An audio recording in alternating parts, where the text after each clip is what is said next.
With the service profile template created, let's learn how to provision a new server using the UCS Manager API.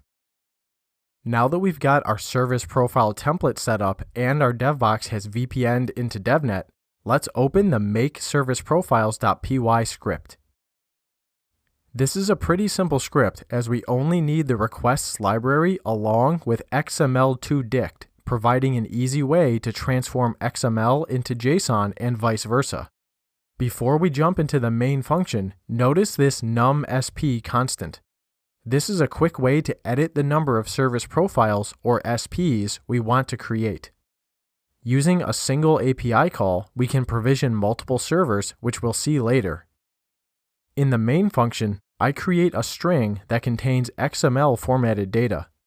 Specifically, it contains the DevNet supplied login credentials from the sandbox page, which we will use to log in.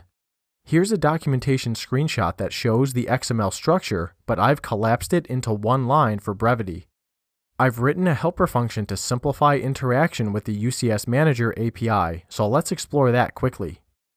Remember, this is not a REST API, so individual resources of the system do not correspond with specific URLs. Instead, there is one fixed URL shown here, and you target individual actions by specifying different HTTP body data. The documentation explains this in a roundabout way. Consider the screenshot. It doesn't really tell you what the URLs are or what headers to use, but this example implicitly reveals it. I used this information to build this helper function, passing in the body data. As far as I can tell, all HTTP requests made to the UCS Manager are POST requests, and if any failures occur, we can raise an HTTP error. These errors are very rare, as oftentimes the reason for a failure is buried within the HTTP body, contained with a 200 OK response. Next, I have a commented out line that prints the raw XML response from UCS Manager, which might be useful for troubleshooting. Ultimately, we want to work with Python objects, not XML text. We use XML2Dict to parse these objects from the XML response. I optionally print the JSON representation of that data also, but we'll explore those outputs a bit later. Let's go back up to the main function. When we call the helper function and pass in our credentials, we should get back a response that looks something like this. We really care about the outCookie attribute, so let's capture that specific value and store it as the cookie so we can include it in future API calls. Next, we create the body of an API call. Here's a documentation screenshot that details a sample request using this specific API method. The method name is lsinstantiateNTemplate, where the n means a variable number.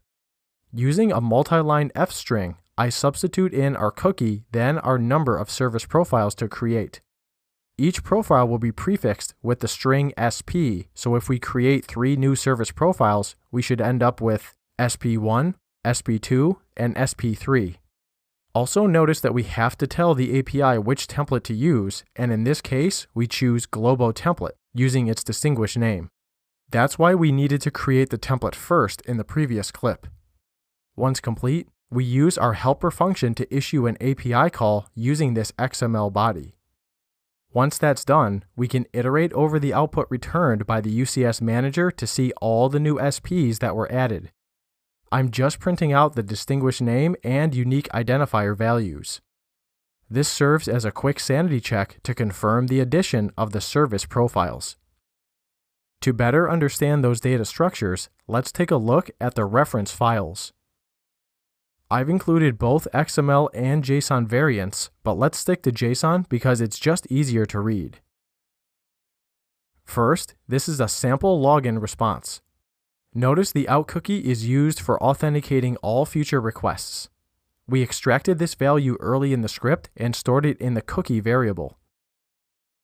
This file contains the HTTP body response that comes back after adding 3 new service profiles.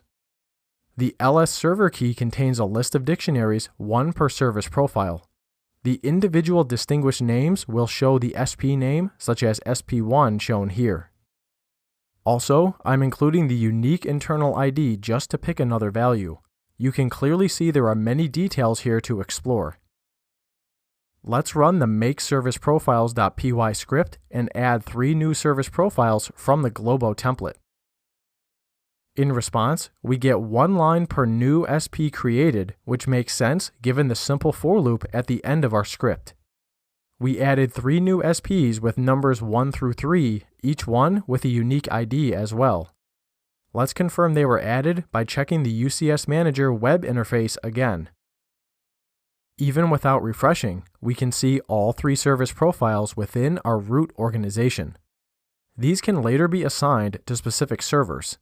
The warnings associated with these new objects are related to minor naming mismatches and the fact that the service profiles aren't associated, which we don't need to resolve. The main purpose of this clip was to show you how the API works and show you how to prepare UCS Manager to provision a new UCS server.